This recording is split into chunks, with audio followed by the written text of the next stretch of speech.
Radio Free Europe. I am Liam, joined as always by Russian Sam. Hello, hello. And today we are back to the land of Japan, continuing our story of the spread of the Christian religion across the Empire of the Sun.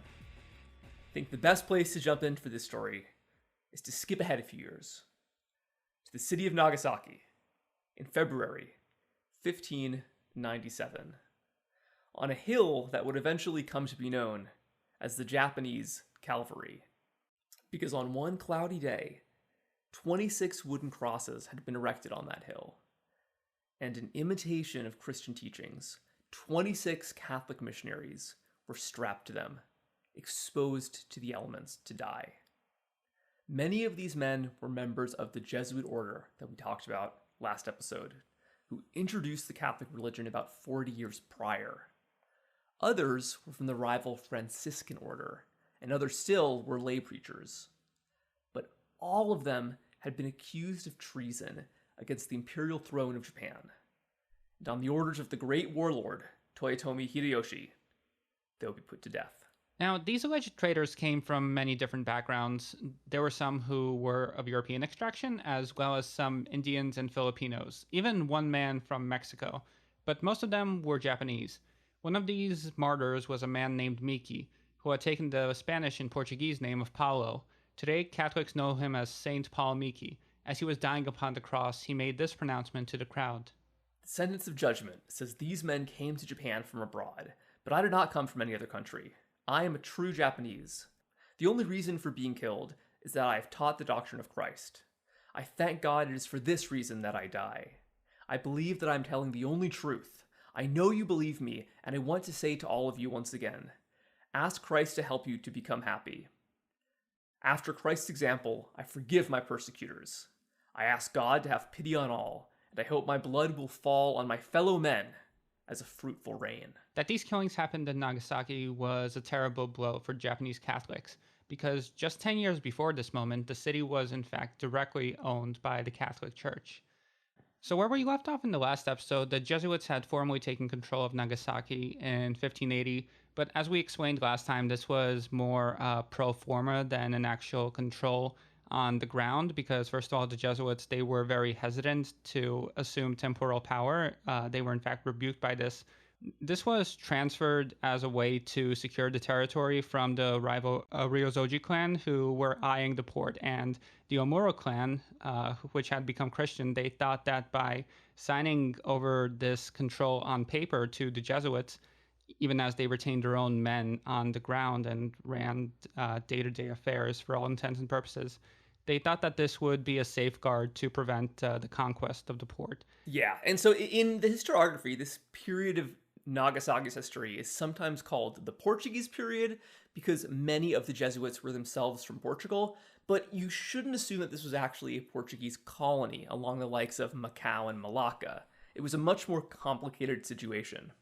Right, and this was largely motivated by the fact that everyone in Japan was going crazy for the so-called kurefune ships, the black ships of the Portuguese, which would come every year, bringing all manner of wares from China, from the Americas, from Europe, and people were just crazy for that stuff, so much so that, as we intimated last episode, the Jesuits, they won some converts by insinuating that they were, in fact, in control of Portuguese trade to a much greater extent than they were in reality. Jesuits had constant contact with Portuguese traders because they came to Japan on the same ships.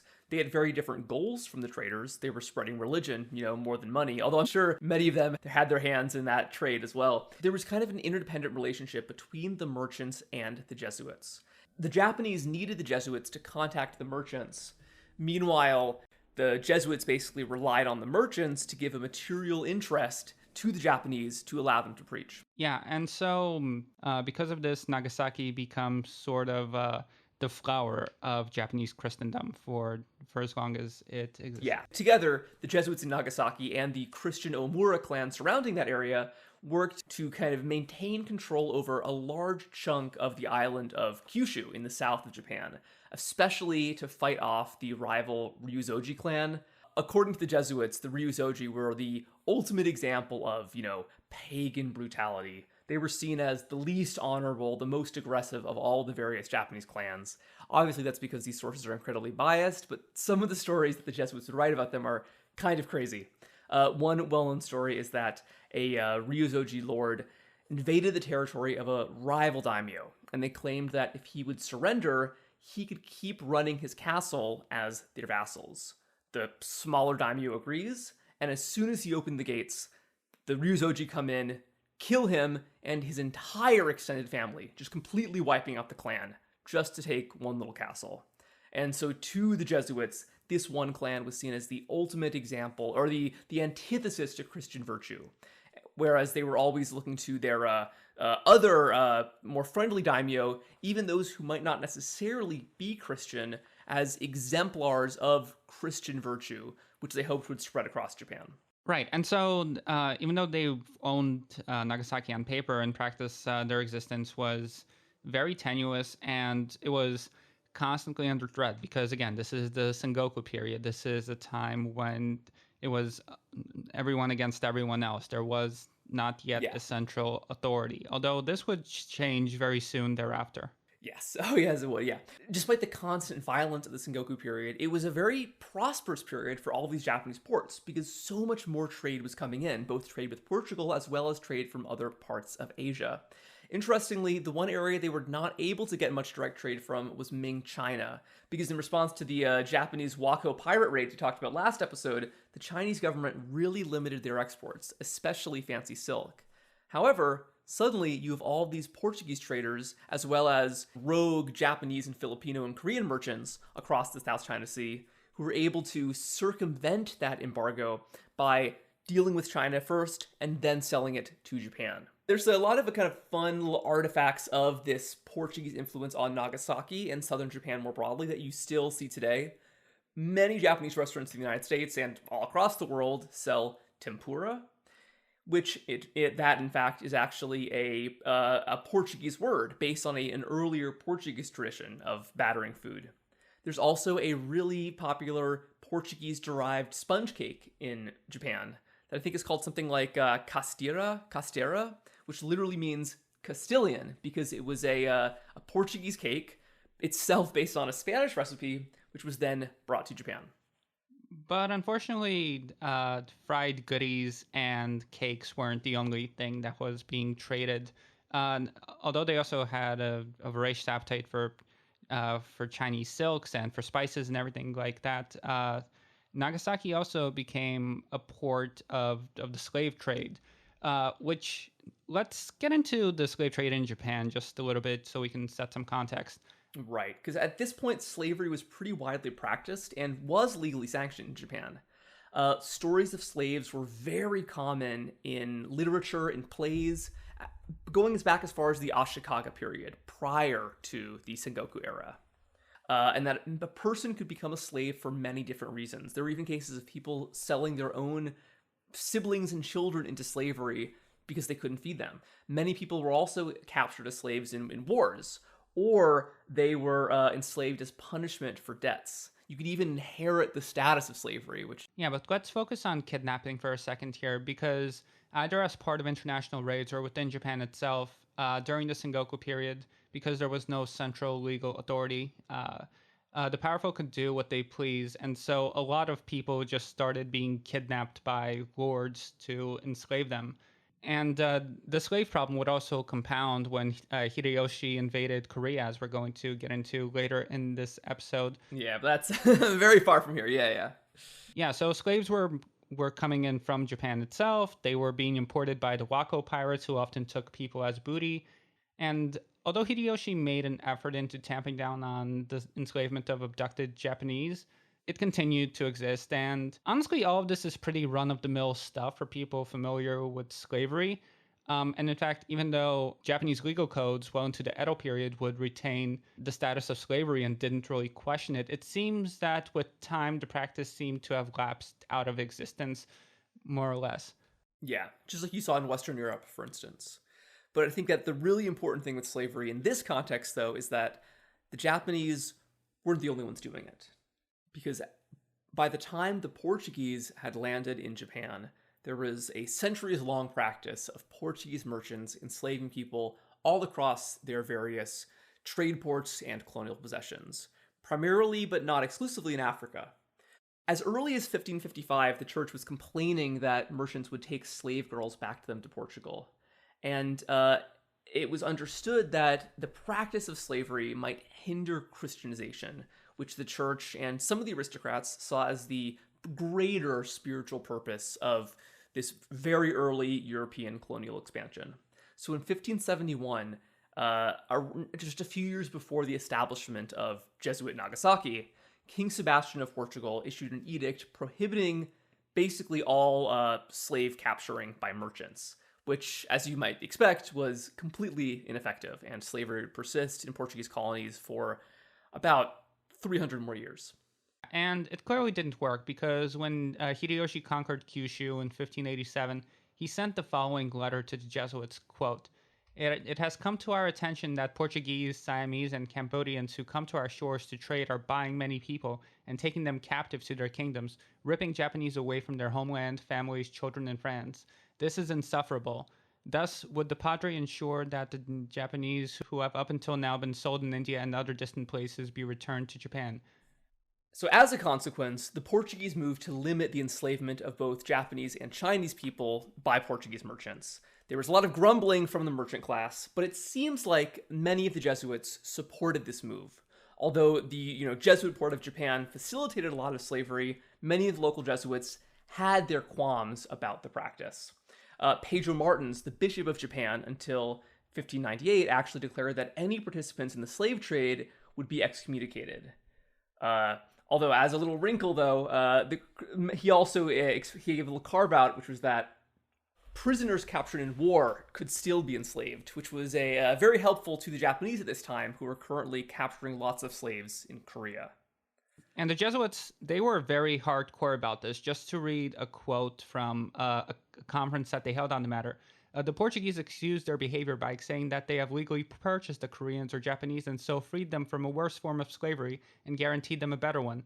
The common people sometimes adopt as children or even allow them to marry their own daughters or relatives. The slaves are also in their own right all the property which they have acquired for themselves, and they may use it as they wish. By contrast, the Portuguese treat them like dogs. And this is from a paper by Nelson, Slavery in Medieval Japan. So once again, very, very anti-slavery, at least in this context. Don't look at what the Jesuits were doing in the antebellum South. Yeah, but as a consequence of the kind of entrenchment of Portuguese merchants in Japan, there was this huge influx of foreign goods and people into the islands in ways that you really hadn't seen before. And so there was, like you said, the tempura, there was the sponge cake. There were a lot of very interesting effects on Japanese culture and, to an extent, Japanese folk memory. Due to all of this exchange, including this exchange in people. Because there's one very famous story from Japan around this period, directly connected to the Portuguese trade and Nagasaki. A story that some of our listeners have probably heard of, which is most likely a result of the Portuguese practice of slavery. And that is the story of a guy named Yasuke, the African-born samurai in Sengoku, Japan. He was brought to Japan probably initially from Mozambique around 1579 in the employment of the most senior Jesuit in Japan, that guy Vagliano, we might have mentioned previously. He was a valet and a bodyguard, and his boss was actually one of the most prominent polemicists against Buddhism. He was also a co-worker, you could say, of Louis Frois, who was the Jesuit who was one of the closest confidants of Oda Nobunaga. This meant that due to his association with Vagliano and Frois, Yasuke himself came to know the great warlord Oda Nobunaga. He learned Japanese, the two became quite close. Apparently, living in, early modern Japan, Oda Nobunaga had never seen somebody with such dark skin before. He initially thought that he was covered in ink and had to make sure that he was, really was that color, it wasn't a trick. Because Alessandro Vagliano was a big proponent of using honey rather than vinegar to convert people, when he saw that Oda Nobunaga and Yasuke were becoming quite friendly, he allowed Yasuke to serve this great warlord as a retainer and leave Jesuit service. potentially leaving Jesuit slavery. His legal status was unclear. Sources on Yasuke's life are very scant, but it seems like he was able to become a full-fledged samurai and was given a katana by Oda Nobunaga. He would follow him across Japan on all his campaigns, probably adhering to Catholicism and visiting the various churches that were being built around Japan at this time. By 1582, it seems that about 200 churches had been built in Japan, and over 100,000 people in Japan were adherents. Most of them were in the southernmost island of Kyushu, in the main island chain, and they really came from all classes of society.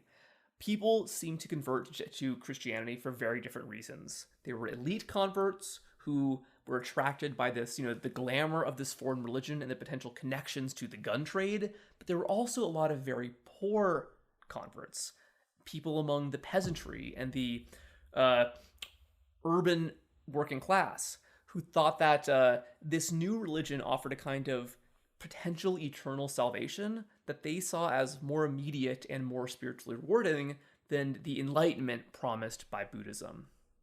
The Jesuits came to understand that even though Oda Nobunaga would never himself become a Christian, he was friendly to Catholicism in ways that many other great daimyo were not.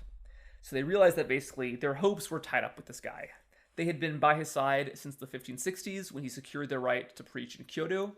And as we mentioned, there was that guy, Louis Frois, who seems to have genuinely been one of Nobunaga's good friends. He had previously come to Kyoto in hopes of convincing the emperor that the entire country should become Christian from the top down. But that mission was a complete failure, and his fortunes would only start to improve once Oda Nobunaga himself would enter Kyoto and proclaim himself as essentially the new overlord of all of Japan. Yeah, in 1569, Nobunaga issued the following edict, quote, "I hereby authorize the padre to stay in Kyoto. He will not be molested throughout any of the provinces. If by any chance anybody does him any wrong, I will see that through justice is done and punish most severely whoever harms him." And although Frois is not explicitly giving permission to proselytize, it's very heavily implied, so it's not difficult to see why the Jesuits took such a liking to this guy. But we really have to ask ourselves, why was this warlord so interested in cementing an alliance with a bunch of strange foreigners who spoke of bringing a new faith to their homeland? And this is when we have to talk about the Iko-Iki. Right. We might actually have to come back and do a full episode on these guys, because it's really, really interesting. But to give a super quick rundown, the Iko-Iki were a group of Buddhist peasant militias who were able to overthrow the feudal yoke all across different regions of Japan and establish their own, basically, peasant governments in the wake of the Onin War in the 15th century. That was the civil war that basically kickstarted the entire Sengoku period and destroyed whatever top-down authority there had once been in Japan.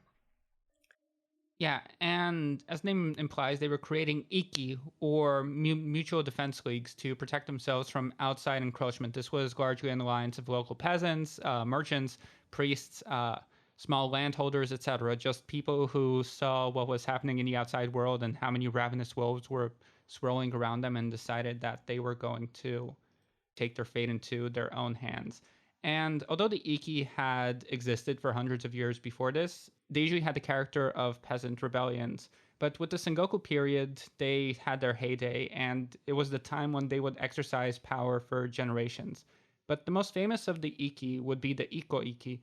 These were Buddhist temple militias which blossomed into a robust Buddhist theocratic state, for lack of a better term. Yeah, and they belonged to something that was called the True Pure Land School of Buddhism, which was this offshoot of a bigger movement called just Pure Land Buddhism, based on the idea of dying and being reborn on a higher plane of existence, a plane called a Pure Land that was established by a Buddha in which all people could easily achieve enlightenment and potentially themselves become a Buddha.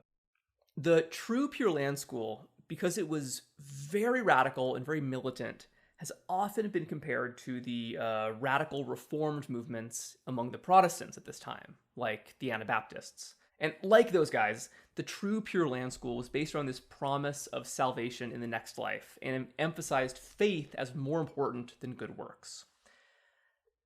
Buddhists generally believe that salvation in the form of enlightenment was not possible for most people. If it is, it would be only possible through incredibly hard work over many different reincarnated lifetimes.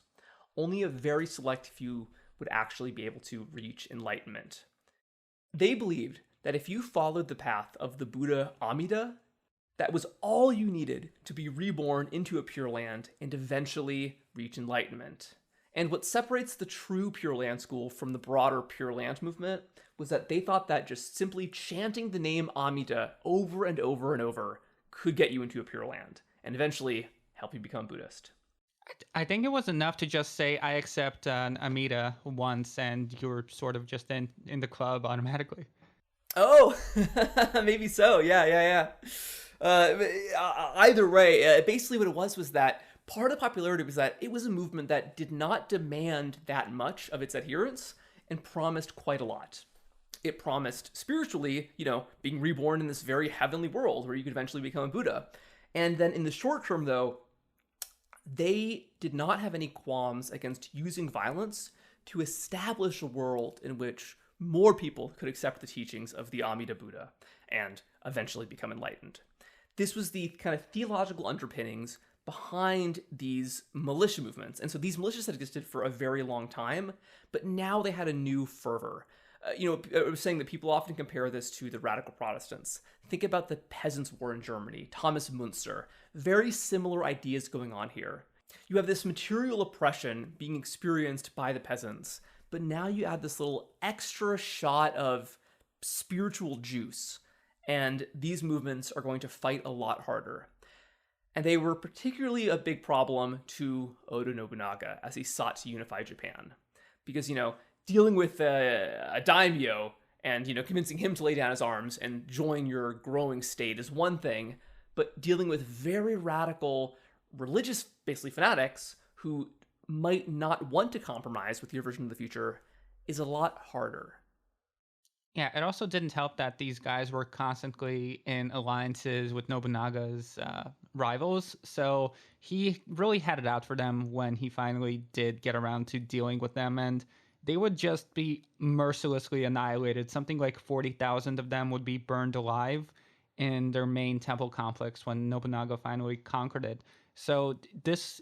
Right, and so in effect here, what this means, and the reason we're saying all this, is because by going after the Iko-Iki while giving freedom to the Jesuits to proselytize, he had effectively thrown in his lot with Christianity over these Buddhist institutions. This indicates that he was much more open to non-Buddhist foreign religions than other leaders in Japan before or since, which really gave this incredible leeway to the Jesuits and other Christian proselytizers at this time. A consequence, several daimyo, especially in the southern island of Kyushu, would themselves become Christians. Oda Nobunaga never would, but members of his family absolutely did.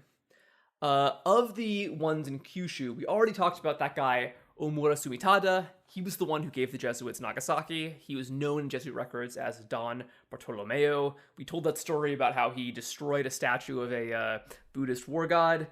But an even more important Christian lord was Otomo Sorin. He was one of the most powerful daimyo in all of Japan at this time, and really one of the most important figures in this era behind Nobunaga and Hideyoshi, who we'll talk about later. And so he was a guy a little bit like the Christian Roman Emperor Constantine, because he was a great friend to Christianity, but doesn't appear to have actually converted until later in his life. He was definitely a Christian at the time of his death, but sources differ if this was a deathbed conversion or if he had become Christian about a full decade earlier. And I think that part of the reason for this confusion is because, interestingly, prior to his conversion, Otomo Sorin was actually a Buddhist monk. Yeah, we're going to get into this in the next episode when we finally explore Japanese Christian beliefs, but suffice it to say, there was a lot of syncretism going on. So Sorin, he was able to cultivate a very wide network of foreign allies, from pirates to later the missionaries. He took power comparatively young at the age of 20, and he was just grinding from the get-go. He sought out an audience with Francis Xavier and Angelo not long after he took power, and while he was not going to convert for many years, Soren gave them a huge amount of leeway in proselytizing. Francis Xavier mistook him for a king, which was a mistake that he was not very quick to correct because, again, these guys were all bullshitting each other as much as they could. And so Xavier wrote that Soren, quote, has a great liking for the Portuguese, and that when Francis Xavier mentioned that he had met the King of Portugal, Soren, quote, wrote to him asking to be admitted into a number of his friends and sent him a rich suit of armor as a token of friendship. Yeah. Sadly, we don't know what happened to that suit of armor, but news of Otomo Sorin definitely reached Portugal, because not too long after meeting the daimyo, Francis Xavier returned to the Portuguese colony of Goa in India and brought with him a group of very early Japanese converts. One of them was Soren's emissary. So, one thing we should add here is that traditionally, most histories see this period as one where the Portuguese are discovering or even imposing themselves on Asia, particularly in Japan.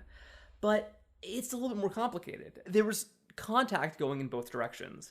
And I think the best example of this is that emissary from Otomo Sorin. Because very shortly after this emissary arrived in the Portuguese port of Goa, another Japanese person, who possibly was the same guy, goes all the way to Europe. His name was Bernardo. Well, at least he's known to us as Bernardo. We don't know what his birth name is, but so according to Xavier's writings, he decided that Bernardo should visit the Portuguese colonies in Asia and ultimately Portugal itself so that he could attest to Francis Xavier's progress and to see what he described as Japanese religion in all its majesty. So Bernardo, he got on a ship and he sailed to Europe with two other Christians, including another Japanese man who was named Matthias, who perished along the way. Which travel back in those days, it was not very safe. It was very hazardous to one's health. So that happens a lot. So when Bernardo he gets to Portugal, he seems to be really into the place. He met with the local Jesuits and he formally joined the Jesuit order as time passed. And as an aside, he was also accepted at the College of Coimbra. So after getting the 16th century version of an associate's degree in theology, he went to Rome where he met with the big daddy himself, Ignatius Loyola. Yeah, this is the guy that he was the soldier who got his leg half blown off and then founded the Jesuit order. But unfortunately, Bernardo, he would never return to Japan. He traveled across the Mediterranean port cities, talking about Japan to anybody who would listen and sharing his optimism about the future of Catholic proselytism in his home country. And ultimately, just like Matthias before him, all this traveling took its toll and he perished of an illness probably acquired on one of these voyages. But Bernardo, he made a huge splash in elite Catholic circles in Southern Europe. His trip was, more than anything, what allowed Japan to enter popular consciousness and to convince Catholics all over Europe that even if things were going poorly at home with the Reformation and all that, the Italian Wars and all that good stuff, that there was real hope for Catholicism in the Far East. Just as Britain was lost to the Catholic fold, Catholicism would gain another island stronghold. And so back in Japan, after dispatching his messages to the Portuguese, our friend Otomo Sorin began using his new foreign connections and guns to seize land from his rivals, the Mori clan. During one of these wars, his brother was captured by the enemy warlord Moro Motonari, who, interestingly, is actually the basis of the main character of the movie Ran by Kurosawa, if you've seen that. This lord of the Mori forced Sorin's brother to kill himself, commit seppuku, and Otomo Sorin responded by ruthlessly tearing through Mori holdings. Interestingly, part of his success was that he was able to get a Portuguese mercenary ship on his side. All they really did was just stalk the coast with their guns out, but that was a great psychological effect. And apparently it seems to have given this real morale boost to the Otomo side against the Mori side. You guys might think you're these great pirates, but us, we have this giant black ship, Also, in probably more practical terms, he also was able to buy a cannon from the Portuguese that would be nicknamed the Kunu Kuzushi, Destroyer of Provinces, and probably the first cannon to enter Japanese soil. Uh, However, although they were able to push the Mori pretty basically to the edges of Kyushu, they couldn't totally get them off the island because eventually the shogun at the time intervened to stop the war between these clans. For whatever reason, maybe angry with the Portuguese for not helping him finish the job against the Mori, soon after this, Otomo Sorin took the orders of a Buddhist monk, while still acting as a daimyo. This wasn't unheard of in Japan, but really unusual. And you might think that, adopting hardcore Buddhism would make him less warlike, yeah? Knowing what I know about Buddhism, I don't think so. Yeah, certainly not in Japan. Right, no. Because he spent the rest of his life violently forging the most powerful state on the island of Kyushu. He would allow Jesuit mercenaries free passage across his growing domain, just as Oda Nobunaga would do at around the same time. And by 1580, he held probably about half of the island. He wavered between Buddhism and Catholicism across this entire period, but in 1575, he made the big step of allowing his son to be baptized. This was the first infant baptism of any young Japanese nobleman. And the really important thing here is that he made it a public event. Lords from all across Japan were invited to see the ceremony, which, according to the book Deus Destroyed, had a huge psychological effect in improving the social status of Catholicism among the elite. Basically, becoming Christian was a status symbol. And, in order to keep up with the Joneses, many different daimyo started to allow members of their own families to be baptized as well. The most likely date for Otomo Sorin's baptism was 3 years after the birth of his son. He was about 50. And this is probably when he got baptized, because this is when Portuguese records start referring to him by a Portuguese name, Francisco, which usually indicates taking a foreign baptismal name. He began looting Buddhist temples and Shinto shrines around the same time too, but you actually might not want to read too much into that because many different daimyo would raise money that way. It was a common practice. It doesn't necessarily indicate his religious beliefs. But Otomo Sorin was clearly an ally of the Jesuits, and a much more powerful ally than Omura Sumitada, the guy who gave them Nagasaki. But we should mention that there was one other important Japanese daimyo, much less powerful, but really interesting. I think a very cool guy. He was the boy wonder Arima Harunobu, who was just 4 years old when he succeeded his father Yoshisada as head of the Arima clan, and became the lord of a city you're gonna want to remember, because this was the city of Shimabara. His father Yoshisada had been very accommodating to the missionaries and eventually became a Christian himself, but he died very shortly after his conversion, so when Harunobu became the daimyo, he was so young that all the real power was held by various advisors who were much more hostile to Christianity as a rule. So Harunobu's court tried to rein in the influence of the Catholics, but then his territory was invaded by the Ryozoji clan, those guys again. So reading between the lines here, it seems like Harunobu's regents realized that they needed all the supports that they could muster, including the Christian community, which was now starting to blossom, as well as the neighboring Jesuits in Nagasaki. So because of this, Shimabara totally reversed course. Harunobu was baptized, or maybe rebaptized, it's hard to tell, and he got the unusual Catholic name Protasius. His soldiers began ransacking Buddhist temples to fund the war, as, again, many of these guys did, as well as to buy Portuguese guns. Apparently, even small roadside shrines were destroyed and picked apart for any coins that could be shaken out of the collection box. Monks were expelled from the domain altogether and replaced by priests. Alessandro Vagliano himself would visit Shimabara and actually establish a seminary there to train native priests, which meant that this pretty small city would probably become the most fervently Catholic city in all of Japan. And this would persist for a very long time. It would be ultimately the final holdout of Japanese Catholicism. This also meant that 13-year-old Harunobu would have regular encounters with Westerners that other young daimyo wouldn't have. He was clearly a very inquisitive kid who made a real effort to learn about the outside world, and seemed particularly interested in the material things that the Jesuits had, which the Japanese didn't. We talked last episode about how when Francis Xavier first visited Japan, he wowed the various lords by showing them a mechanical clock. Well, who do you think would be more amazed by something like that, a cool clock, than a nerdy teenager like Harunobu?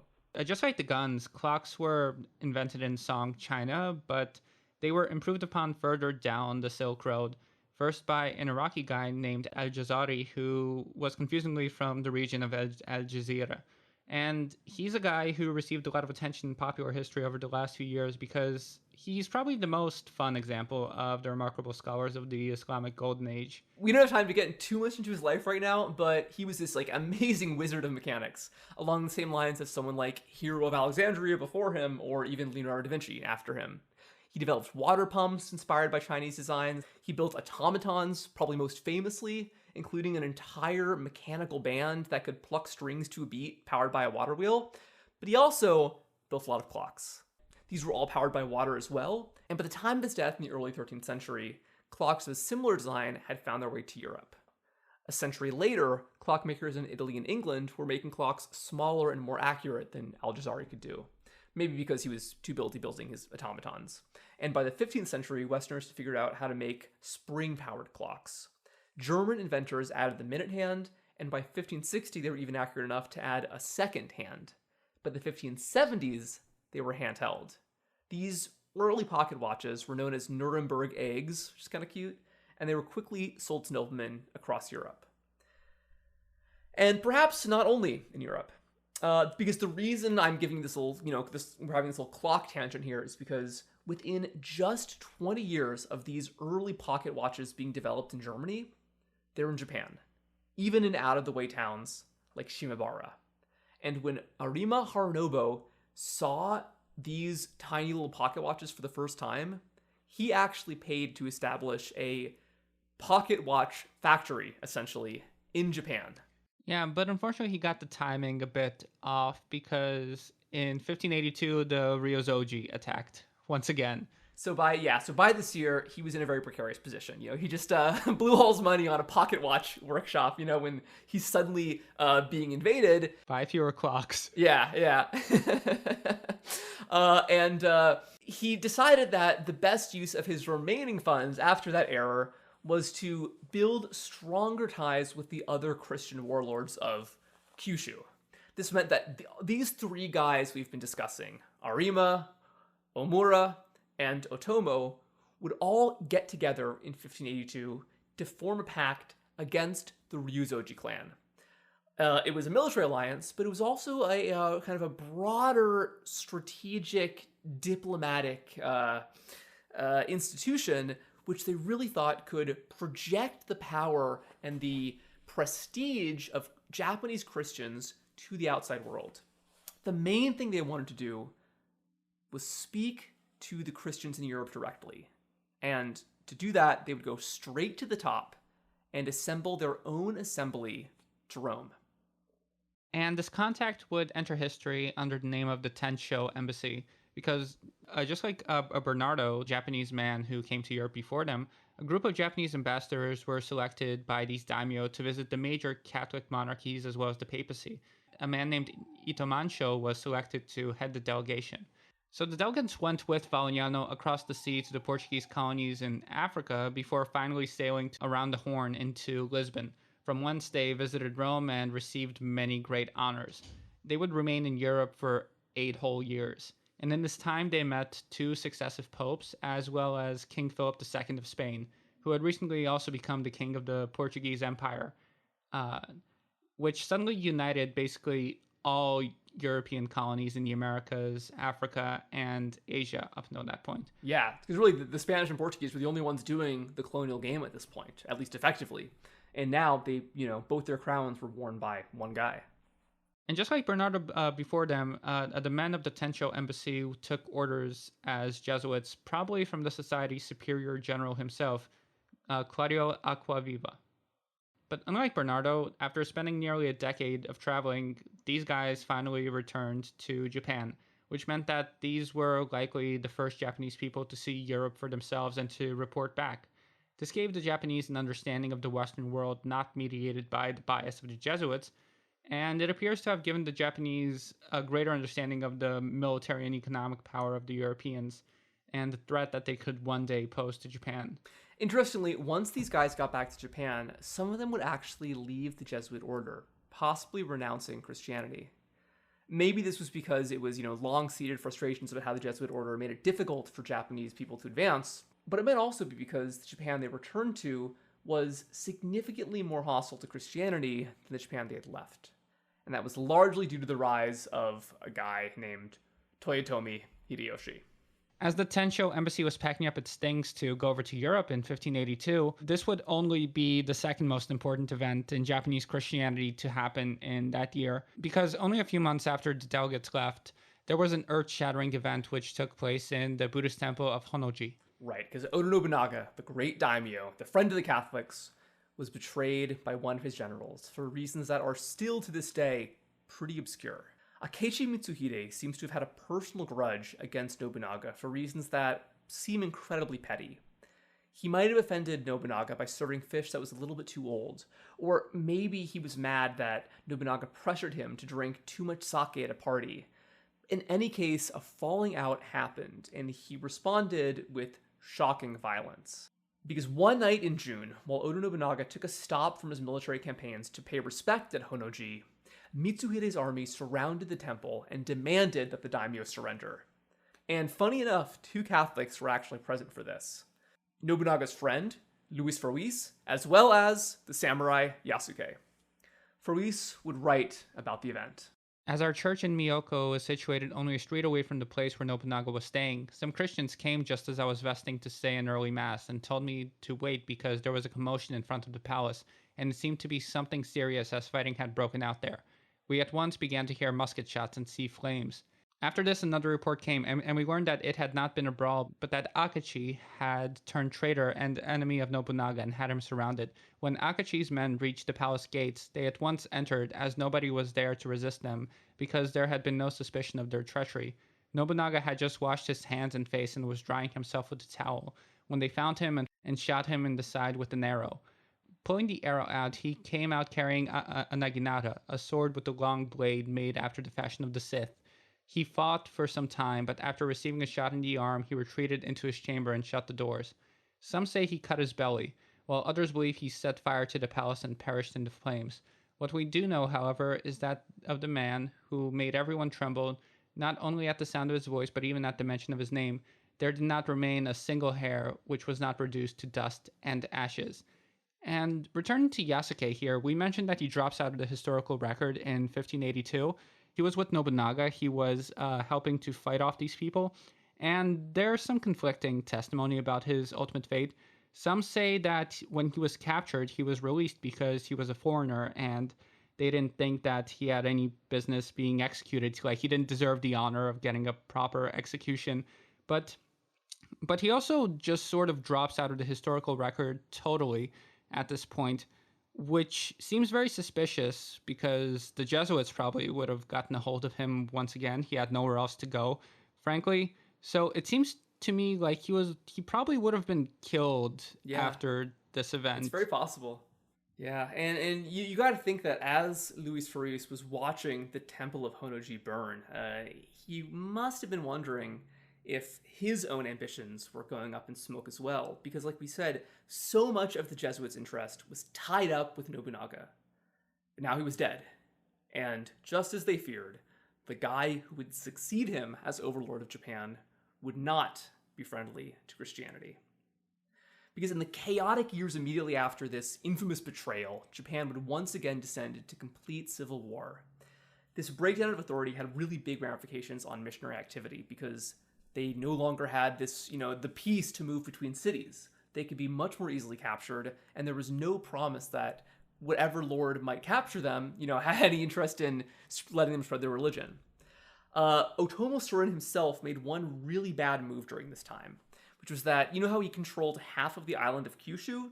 He started a war to take over the rest of the island against a clan who was much more powerful than he'd thought. And realizing he might lose all of his land, Otomo Sorin sought help from the most powerful lord of the mainland. That was the guy we mentioned, Toyotomi Hideyoshi, who really is one of the most enigmatic and important figures in Japanese history, and probably the single most significant enemy to the spread of Christianity in Japan. Hideyoshi's reign lasted for almost 20 years, just short of that, but he really made the most of his time. At the time of Nobunaga's death, he was already one of the most powerful samurai. He was probably around 45 years old. Unlike Nobunaga, who had a noble background, even if it was minor nobility, uh, Hideyoshi was probably from a peasant background in Nagoya, where his father had been a penniless spearman serving a minor samurai. He began to work for Oda Nobunaga when they were both young men, possibly as a cook or a carpenter, depending on which version you hear. And the open minded Nobunaga, he really took a liking to this peasant and made him his confidant. Hideyoshi would ultimately prove himself in many different fields, including both warfare and administration, and it was this latter part which would be important. Yeah. Hey, remember in our last episode, we talked about how Nobunaga's nickname was the Fool of Owari, and it's believed that he got that nickname because he was so friendly with people from lower classes, whether they were former slaves like Yasuke, whether they were foreign preachers like Luis Frois, or whether they were peasants like Hideyoshi. Right. Hideyoshi's greatest skill was really negotiation. A huge part of Nobunaga's success across his short career was that Hideyoshi would make secret deals with many of his enemies, in this way, bringing conflicts to an end prematurely. He was a really big fan of bribing local lords to support Nobunaga rather than beating them in the field directly. This, of course, went against all of the romanticized ideals of the samurai, but it was obviously a much wiser decision. Hideyoshi was also an impeccable general and was especially adept at facilitating retreats. He would basically have his army lose battles a little bit, uh, and in this way to sort of bring the enemy at ease and wait for them to slip up, at which point he would mount a massive counteroffensive and destroy them totally. Because of all this, he's got a very complicated reputation in Japanese popular history because he is seen as a much more effective ruler in many ways than Nobunaga, but without any of his supposed honor or valor. He was just kind of the brutal force of the state who would break a lot of traditions in strengthening the state. I think there are a lot of figures you can see in Western history that look kind of like him, whether it's Thomas Cromwell, who we've talked about before, or Wallenstein, we've talked about a lot, because these are guys who bucked the standards of the time in service of these kind of modernizing political reforms, which in many ways benefited a lot of people, but also, cracked a lot of eggs. In short, he was a PMC in both senses of the term. That's right, he was, yeah. And also, because he would end up taking over Oda Nobunaga's mantle, there have long been many insinuations that he might have somehow been involved in the Oda Nobunaga assassination, kind of like a Lyndon Johnson figure that way. There's no way to know for sure, but he certainly gained a lot from the Honoji incident because as soon as it happened, he was ready. He immediately began forming alliances with various lords who had previously sworn themselves to Nobunaga, particularly through marrying their daughters. He was a big-time polygamist, at a time actually when that was fading in Japan, and the Jesuits certainly took note of that. As a pretty big flex, he never claimed to be anything other than the son of a peasant. He did not claim to be descended from the emperor or a shogun, like a lot of other samurai, but instead really emphasized his self-made nature, and his various marriages kind of strengthened his bloodline after the fact. Yeah, he didn't even have a surname. I believe Nobunaga ended up giving him his. That's right, yeah. There's a lot of legends about him, and also about his wives. One of them, Kaihime, was said to have been a warrior woman, and the story is that during the siege of her father's castle, she killed an enemy soldier and brought his head to Hideyoshi, and he was so impressed by that he said, "Oh my god, I have to marry you. You're amazing." He also was very close to the Maeda clan, who, interestingly, had ruled the city of Nagoya that he was born in. He totally turned the tables, made them his vassals after, previously being their subject, and he married the oldest of the Maeda daughters, and then, kind of weirdly, adopted the others, which must have been a very strange family dynamic. Well, the Japanese are very big on adoption. It's just the thing you do over there. They are, yeah. And one of his daughters / sisters-in-law was a woman named Go. And she's interesting because she was a Christian. So this shows that very early in his kind of, campaign to unify Japan, he would have been coming into pretty constant contact with Christians. He would have realized that Christianity was rapidly spreading through the elite circles in Japan, and there were now Christians in the most powerful, Japanese court. And it doesn't seem like he was that pleased with that. Nobunaga seems to have had a very optimistic attitude towards Christianity, but Hideyoshi wasn't so sure. But his real biggest encounter with Christianity would come in 1587, the same year that Otomo Sorin, the great Christian nobleman, asked him for help fending off his rivals. He immediately enters the city of Nagasaki, realizes that the Jesuits are in charge, asks, hey, what's going on? And has an audience with these Jesuits. And they make the mistake of immediately trying to convert him, not starting with the pleasantries. In his meeting with them, Hideyoshi said, quote, "Well, I do know that the Padres are better than the Bonzes, for you maintain a different purity of life, and the filth in which he is so absorbed in all other Bonzes is not your practice. I am pleased by everything this law of yours preaches, and I feel no other obstacle to becoming a Christian than its prohibition against keeping many wives. If you stretch the point for me, I would probably turn Christian myself." And that kind of reminds me of that famous story from medieval Russia where the Rus almost became Muslim, but they found out they couldn't drink. They're like, never mind. Yeah, but in reality, this was probably just vain flattery. At the same meeting, the Jesuit representative, Frois, became much less careful with his words and began playing the same old game of insinuating that the Jesuits were themselves very powerful and that they could secure weapons and manpower for Hideyoshi's war efforts, something that he had himself inquired about.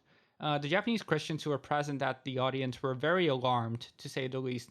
Remember, this is consider the dynamics of this.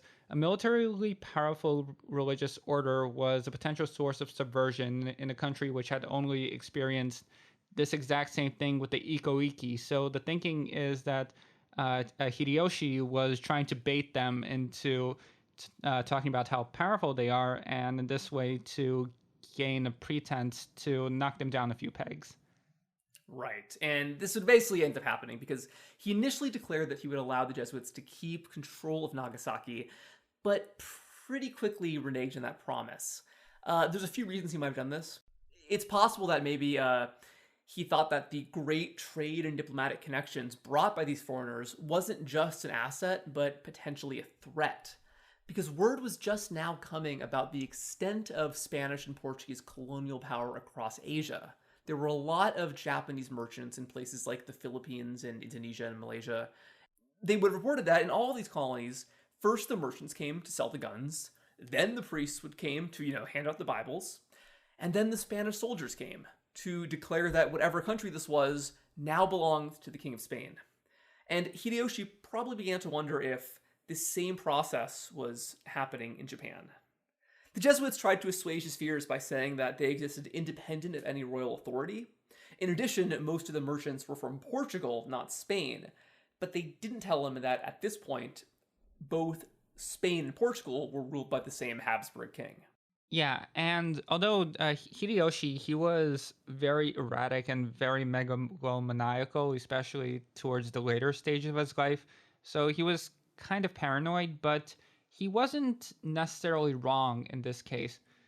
In Deus Destroyed, Ellison talks about how basically there was sort of a conspiracy afoot, for lack of a better term, although the head of the Jesuits at the time, Coelho, was in constant contact with the Viceroy of the Philippines and had asked repeatedly for a garrison of Spanish troops to defend Nagasaki.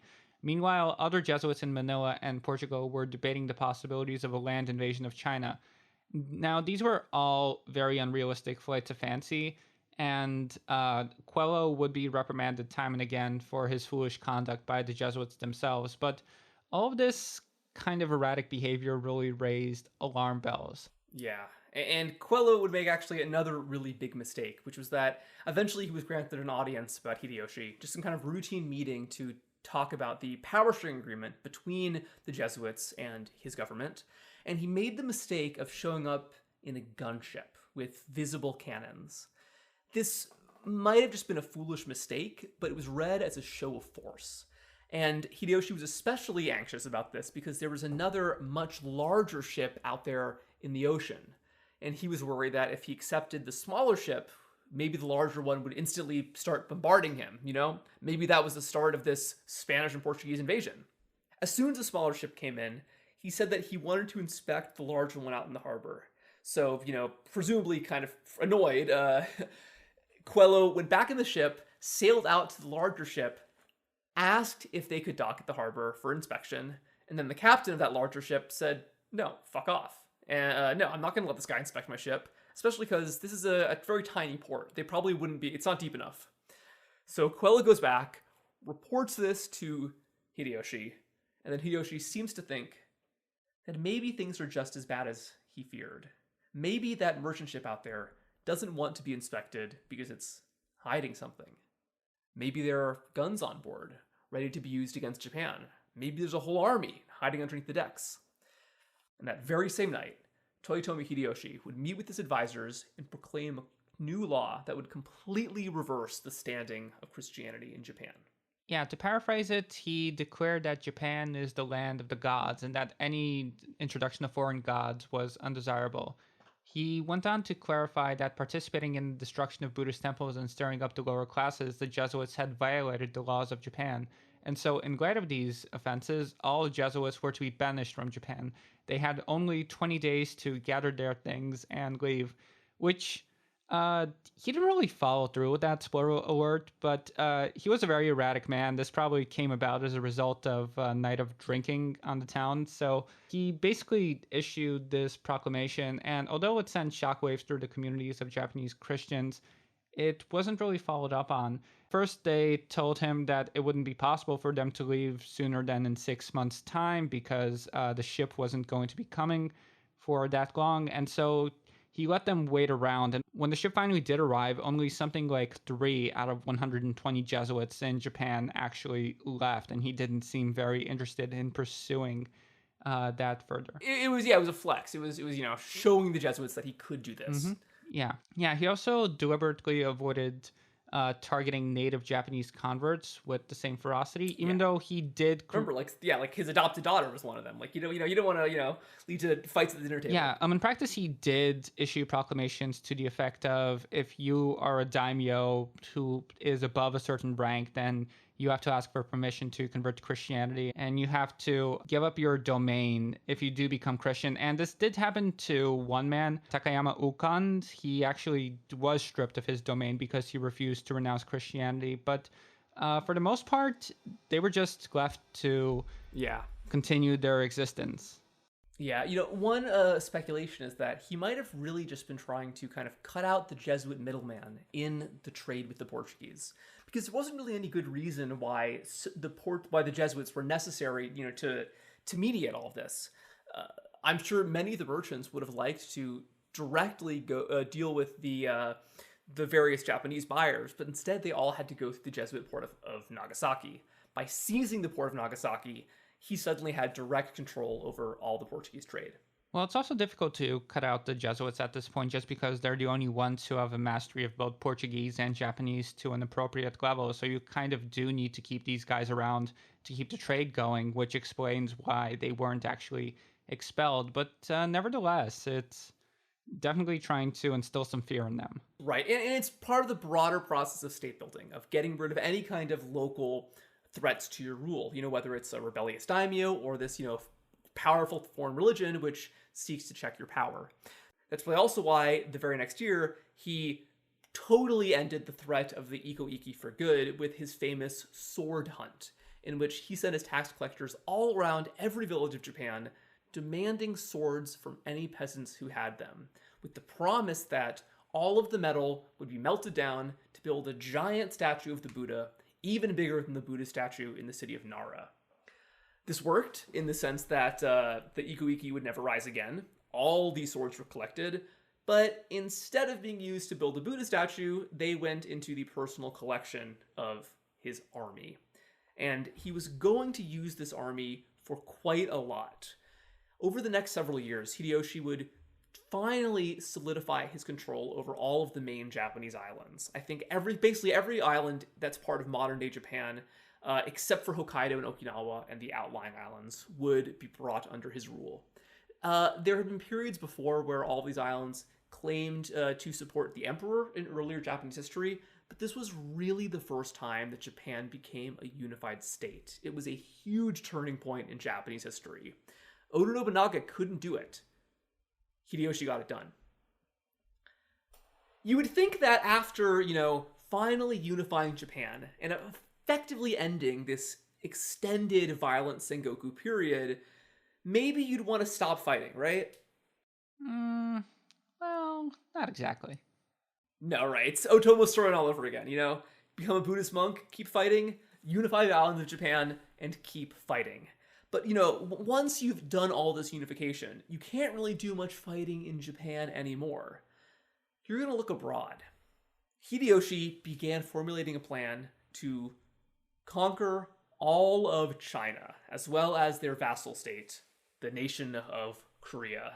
This was basically unheard of, in the course of Japanese history. There was no previous example of Japanese rulers seeking to project their power onto other countries, except for events like, piracy raids on China and Korea.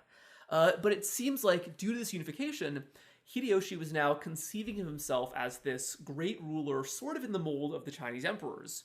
He thought that his connections to the Portuguese gave him this great technological and economic edge over the other Asian countries that he might have thought were kind of, lagging behind. So he basically declared his intentions to conquer much of the known world in this really incredible letter sent in 1591 to the Spanish viceroy of the Philippines. One thing I'll say is that he never went to war against the Spanish Empire, who, had the Philippine Islands not too far away from Japan.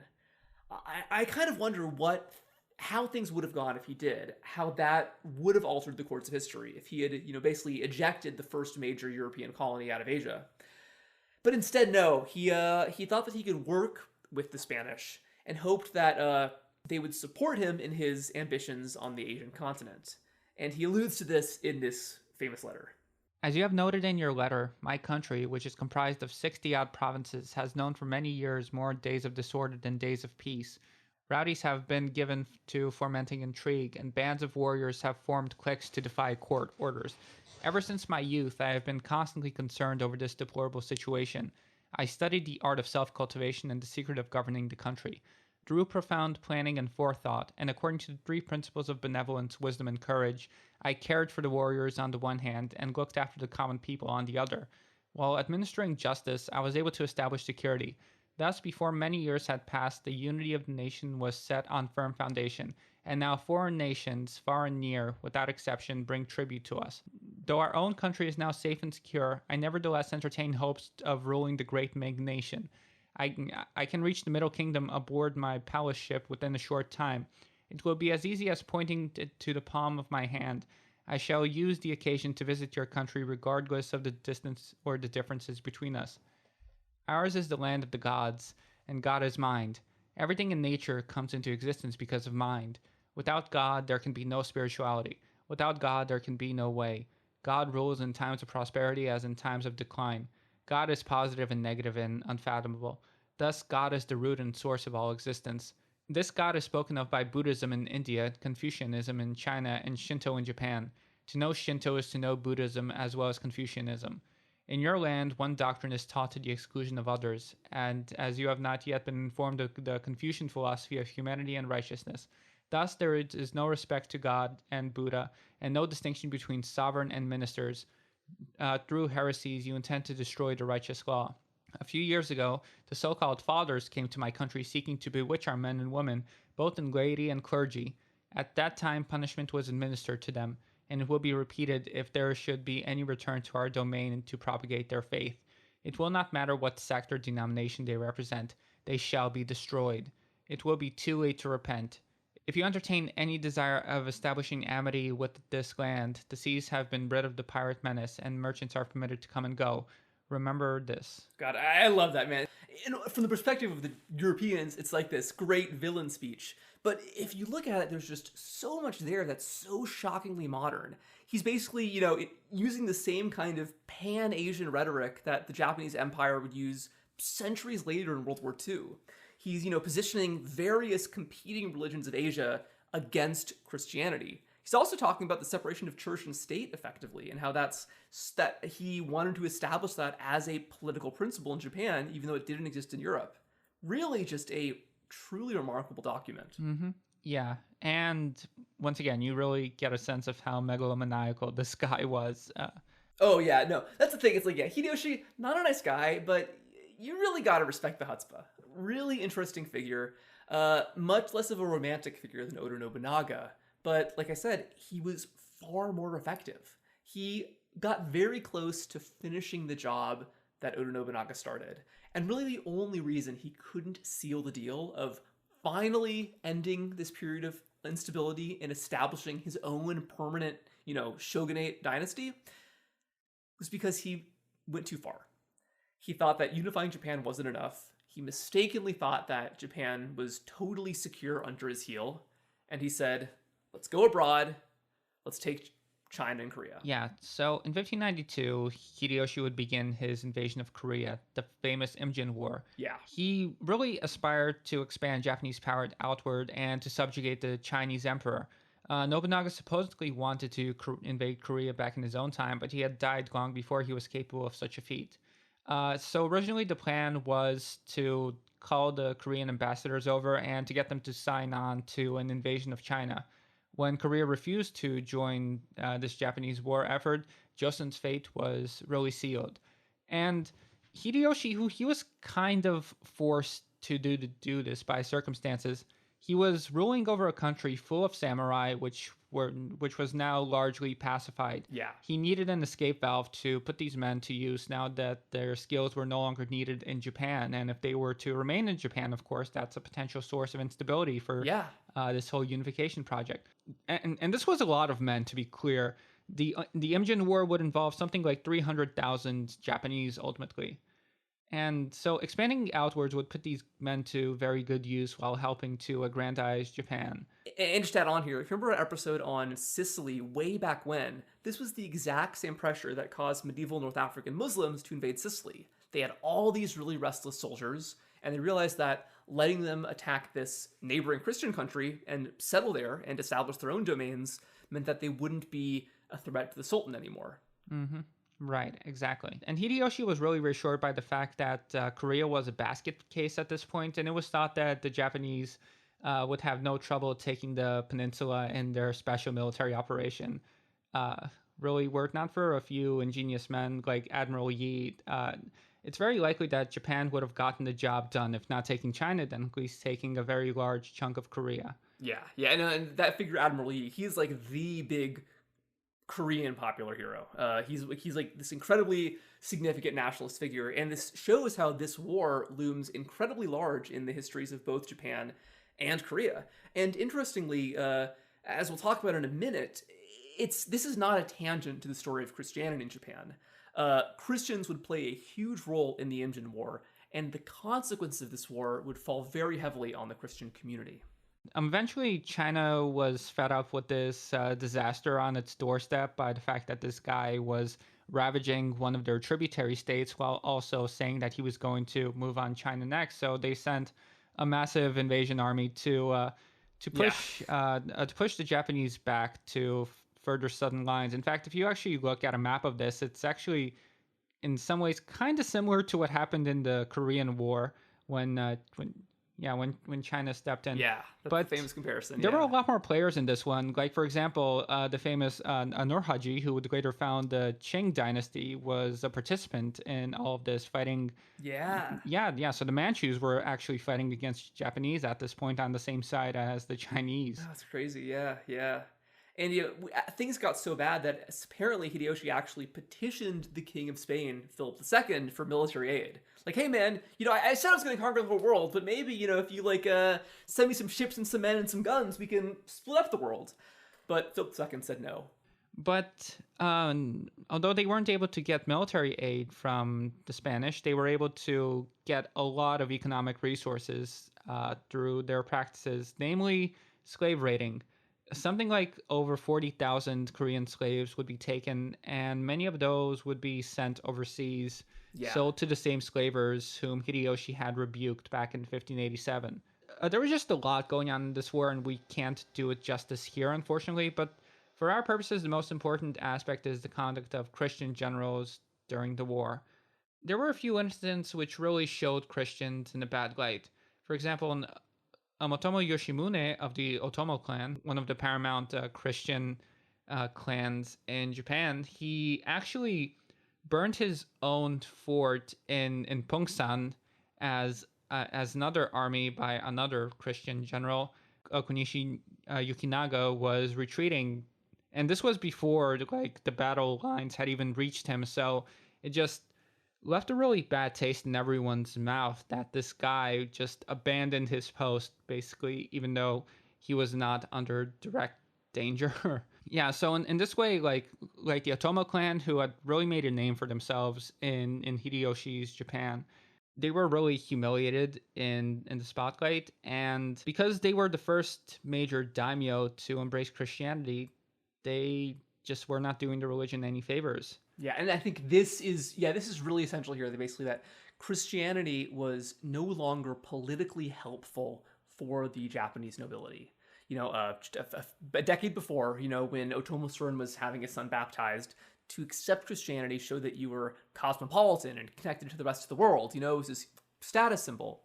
But now, during the Imjin War, to be a Christian was to associate yourself with defeat and humiliation, and to, most importantly, attract the ire of the increasingly anti-Buddhist warlord Hideyoshi. Yeah, and just to add another addendum on Konishi, that general who was retreating in the first place, a couple of years after the war ended, he would disgrace himself by failing to commit seppuku after a rebellion against the Tokugawa Ieyasu had failed. Yeah. And so he had to be executed in a really demeaning manner because of that, which, again, this is a class of society and a culture that really highly values these martial values and things of that nature. So it was just a really bad look. It just made Christians look like cowards. Hideyoshi would retreat back to Japan and attempt to regroup his forces, while also attempting to consolidate his power on the home front, dealing with potential internal divisions. This would eventually bring us back to where we started with this episode, with the execution of those 26 Japanese martyrs on the hill over Nagasaki. But to get there, we have to go into one other little aspect of this story, a kind of funny one here, which is that we talked about last episode how there was a pre-existing rivalry between the Jesuits and the older Franciscan Catholic order. Part of why the Jesuits were founded was because their leader had had a conflict with the Franciscans while he was in the Holy Land. Now, this rivalry would become incredibly important, possibly the most important it would ever be, because in 1596, in between his two main campaigns in Korea, Hideyoshi had a very strange encounter with a group of those Franciscans when a Spanish trade galleon known as the San Felipe, going from the Philippines to Mexico, was blown off course and landed near Hiroshima. The crew survived, and as did the passengers, whom the Japanese quickly learned were Catholic priests, but were not Jesuits. They were Franciscans. Yeah, and so they started to speak to all of the people aboard the crew, the Japanese officials, that is, and they came away with some very interesting tidbits. First, from the Franciscans, they heard that the Jesuits are not to be trusted under any circumstances, and that the Jesuits' activities in Latin America were a prelude to full-on annexation. Mm-hmm. If you look at places like Paraguay, for instance, the Jesuits did have a lot of direct political control, which eventually translated to Spanish control. Mm-hmm. Yeah, and also the captain of the ship, he was not a very careful speaker, for lack of a better word. So we just started blustering about, like, who do you think you are? I'm of the Spanish Empire. We destroy people like you. Like, first we send in the Christians, and then we take over. That's our MO. And you can't just impound me like this. I'm a very important person. I want to speak to your manager. Yeah, and all of this was really bad news for the Christians in Japan, because word got back to Hideyoshi about everything that the officials had heard from the Spaniards aboard, and They also learned that Spain and Portugal were now unified under one king, so it seemed like this was the first point when Hideyoshi really understood the extent of European imperialism, both in Asia and in the New World. And Hideyoshi began to wonder if Christians within Japan could be working on behalf of these Europeans, if they were a fifth column of sorts, and if the Christian generals who fumbled the invasion of Japan might be trying to sabotage Japanese society from within. So in 1597, believing that Jesuit activity was somehow trying to precipitate a Spanish and Portuguese invasion of Japan, he ordered the banishment of all Jesuits and executed those 26 martyrs to make an example of them. This would instantly turn essentially all Christians in Japan, including native Japanese, into enemies of the state. Many Japanese would have to conceal their religious identities or abandon them altogether. This edict in 1597 really destroyed the hopes of Japanese Christianity to survive long term, but they weren't going to go without a fight. And our next episode is going to focus on what the persisting Japanese Christian culture was going to look like as it went underground, and how it actually took about 40 years for it to really be completely eradicated, and how the ultimate eradication of Japanese Catholicism would not be, a slow, sad, steady decline, but instead a shockingly violent burnout, known as the Shimabara Rebellion. But more broadly for the history of Japan, this turn against the Jesuits and the result of the Imjin War, which was not over yet, but about to be, was that Japan would once again turn more inward into the famous political and social isolation that marks the 17th, 18th, and early 19th centuries of Japanese history. Japan would become so isolated in these couple hundred years that many Japanese people would wrongfully assume it had always been that way. But instead, this period of Japanese history brought Japan in so much contact with the outside world so quickly that it was a shock to the system. And Hideyoshi, trying to maintain stability the best way he could, completely reversed course by destroying anything which he thought might be a threat to the new stability he had established. That included foreign religions, and that included proclaiming that Japan was the land of the gods, a place where other religions would not be permitted. We talked about in our first episode how many centuries before, over 1,000 years before, Buddhism itself was a foreign religion which had basically become established by popular consensus. Now, though, with the establishment of modern statecraft and eradicating foreign religions to enforce consensus was possible. And that's why I think that this period of Japanese history is really important, or really interesting to look at from the perspective of state building. Because in a lot of ways, what he was doing at this time was really similar to what figures like Henry VIII and Charles V and Queen Elizabeth were doing in Europe. They both had these same kinds of material struggles with very similar outcomes. Mm-hmm. Yeah, and as we'll get into in the next episode, it might not be unrelated that these events were happening at the same time in these places. Wink, wink, nudge, nudge. That's right. Yeah. And I think the craziest part about all of this is that this huge event where, all these Christian missionaries were publicly killed, I'm sure Hideyoshi thought this would be the end of Japanese Christianity. But in fact, these executions only are the halfway mark in the period that's been called Japan's Christian century. Because the end of Japanese Christianity would become far more violent than Hideyoshi could have imagined. And we'll get that story to you guys very, very soon.